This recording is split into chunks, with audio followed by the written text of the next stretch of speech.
안녕하세요.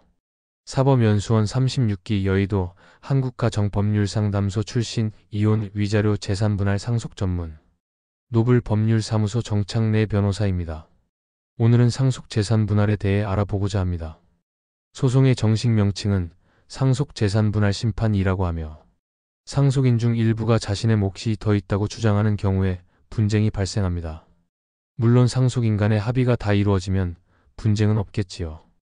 유형은 다음에 여러 가지가 있습니다. 1. 유언이 없이 피상속인이 사망하였는데 협의가 안 된 경우. 2. 피상속인 생전에 이미 많은 재산을 증여 유증받았던 형제 자매가 남은 재산도 법대로 똑같이 나누자고 할 때. 3. 피상속인이 재혼하였을 때 재혼한 배우자와 이전에 이복 형제 자매들 간 재산 다툼이 있는 경우. 4. 형제 자매 중 연락이 두절된 경우. 5. 위사와 비슷한 경우로 어느 한 명의 상속인이 해외 체류로 분할에 대한 의견 확인이 어려운 경우. 6. 고 구하라 사건처럼 장기간 자식된 도리를 저버리거나 자식을 키우지 않은 경우에 그래도 상속 재산은 똑같이 나누어 달라고 할 때. 7. 어느 상속인이 기여분이 있음을 근거로 더 많은 재산을 달라고 할 때 등이 있을 것입니다. 다만 민법에 의하면 피상속인은 분할을 금지시킬 수도 있습니다. 민법 1012조에서 피상속인은 유언으로 상속 재산의 전부나 일부에 관하여 또는 상속인의 전원이나 일부에 대하여 분할을 금지할 수 있습니다. 다만 5년을 넘은 분할금지 기간을 정한 때에는 그 분할금지 기간은 5년으로 단축됩니다. 또한 피상속인의 분할금지 유언 외에 공동상속인끼리도 합의로 상속 재산 분할을 금지할 수 있습니다. 이것도 역시 5년입니다.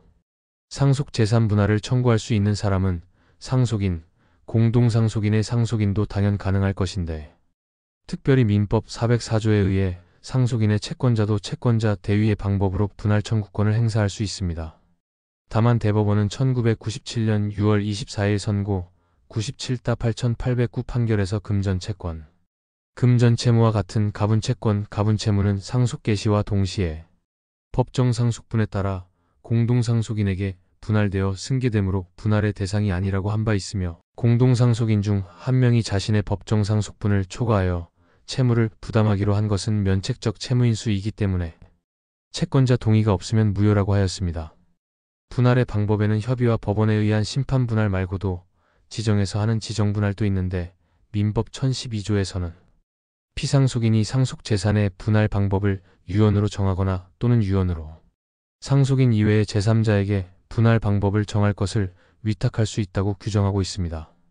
그래서 이러한 지정분할에는 1.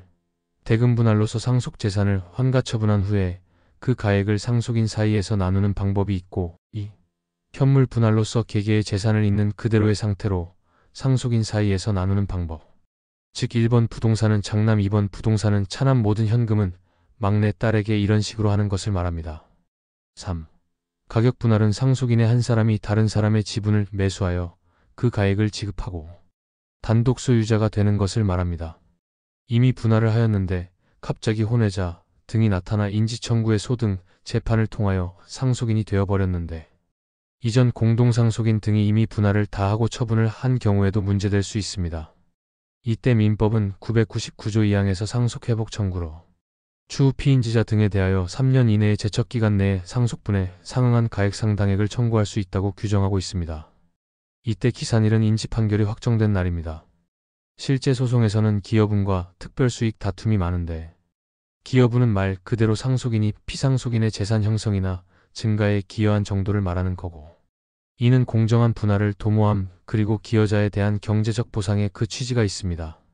부양적으로 기여할 수도 있고 재산적으로 기여하여 재산의 증가에 기여하거나 감소 방지에 기여하였을 수도 있습니다.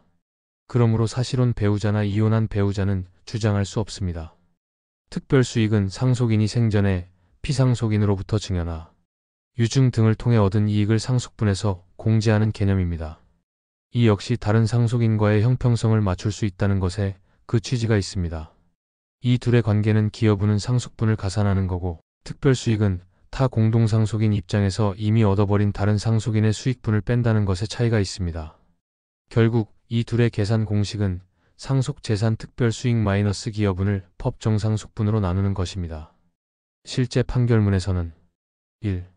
청구인의 망 A의 상속 재산에 대한 기여분을 30%로 정한다. 2. 별지 목록 기재 상속 재산을 구체적 상속 분율에 따라 분할한다. 3. 심판 비용은 피청구인들의 비용으로 부담한다. 라는 형식이 됩니다.